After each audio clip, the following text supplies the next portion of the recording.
Bonjour à tous et bienvenue pour cette nouvelle vidéo de la News Center de Télécite. Cette semaine, nous n'allons pas voir la Sidra de la semaine, la Sidra de Metzora, nous allons plutôt nous intéresser à la Haggadah de Pessah, puisque Pessah approche bientôt.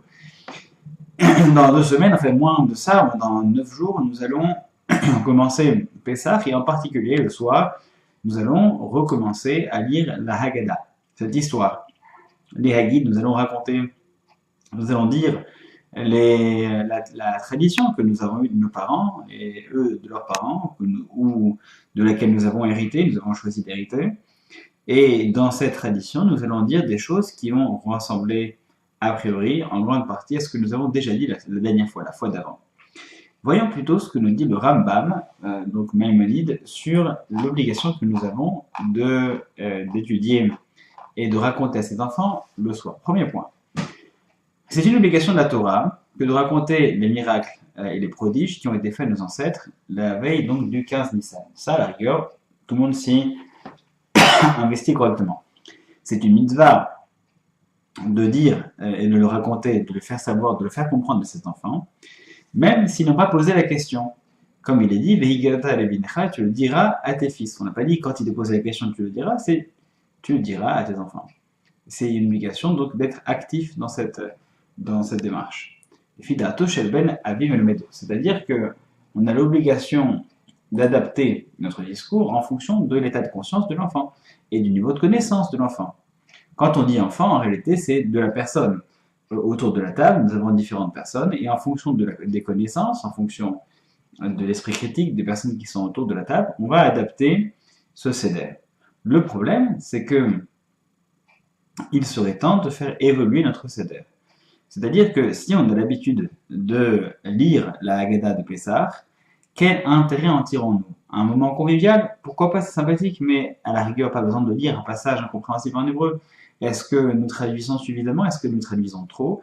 Dans les deux côtés, ça peut être négatif. Si on y passe trop de temps et qu'on dégoûte les gens, alors effectivement, ça peut être un problème. De l'autre côté, si on relit la même chose que l'année dernière avec la même sympathie, entre guillemets, que l'année dernière avec les mêmes gens, et on se repose des questions sans qu'elles aient un impact sur notre vie actuelle, alors qu'est-ce que nous faisons? Nous nous rappelons un mythe millénaire d'une tradition que nous voulons passer, c'est tout. Les enfants, c'est normal qu'ils ne s'intéressent pas aujourd'hui. Un enfant n'a pas besoin de ça. Des mythes, on peut en trouver partout. Ce qui est primordial dans l'enseignement de la Haggadah, surtout le soir de Pessah, c'est de s'y préparer assez correctement pour que la lecture de cette année soit encore mieux adaptée aux convives qui sont autour de la table que celle de l'année dernière. C'est-à-dire que chaque année, en théorie, si chacun y a investi de son cœur, chaque personne a évolué, a des connaissances supplémentaires, a un rapport différent à la connaissance, et donc a besoin d'avoir une connaissance et une lecture de la Haggadah qui sera différente et adaptée à son niveau. Si la personne n'est là que pour assister, qu'à cela ne tienne, eh bien il suffira donc de lui demander de s'y intéresser, et lorsque la personne sera autour de la table, on prépare des questions qui titillent l'esprit. On a tellement de choses qu'on peut aborder lors de la Haggadah de Pessah, la notion de liberté, la notion d'indépendance, l'addiction, on peut parler de tellement de choses. La liberté, ça se décompose en plein de choses. On peut aborder les 10 plaies, la notion de maladie, la notion de justice, la notion de destin.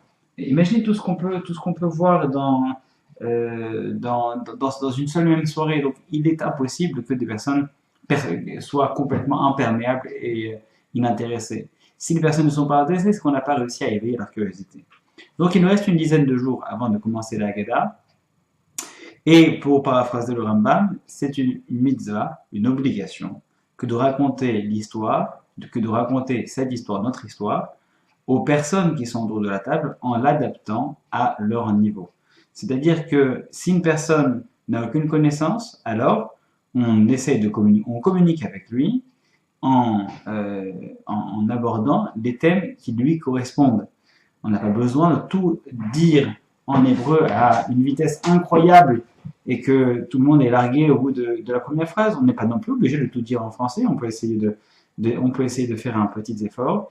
L'essentiel, c'est d'une part effectivement de respecter les traditions dont nous sommes les héritiers, c'est une évidence, mais également de faire en sorte d'éveiller la curiosité chez tout le monde. Si nous avons une table d'agrégés, alors on réfléchit comme un agrégé, on est réfléchi à faire en sorte de titiller son esprit en citant les ouvrages qui vont l'attirer à réfléchir. Si on a une personne qui est une personne qui est sensible au dessin animé, on lui parlera de dessin animé, on lui parlera de séries télévisées, tout ce qu'il faut pour que la personne ait son esprit qui soit concentré, attiré, happé pour avoir une discussion qui lui permet de réfléchir de quelle manière est-ce que mon histoire, en tant que juif, va pouvoir me permettre aujourd'hui de vivre dans cette société. Que ce n'est pas une histoire qui est rattachée à des temps immémoriaux qui n'ont plus aucune attache, aucune corde, aucun lien avec aujourd'hui. Au contraire, il faut arriver à trouver en chacun de nous l'intérêt, susciter cet intérêt en fonction de ses connaissances pour que le soir de la Haggadah soit un soir passionné et passionnant. C'est le maître mot de cette histoire. Il faut faire en sorte que le soir de Pessah soit un soir non pas de fatigue, mais un soir de passion où chacun va débattre avec fougue pour faire revivre cette curiosité, cette envie d'étudier, de comprendre, d'apprendre, tel que la Torah nous l'a enseigné. Ce jour-là, ce jour où on se souvient de cela, tu l'enseigneras à tes enfants de manière à s'adapter à leur niveau de connaissance et leur centre d'intérêt. Shabbat Shalom, et nous en reparlerons la semaine prochaine.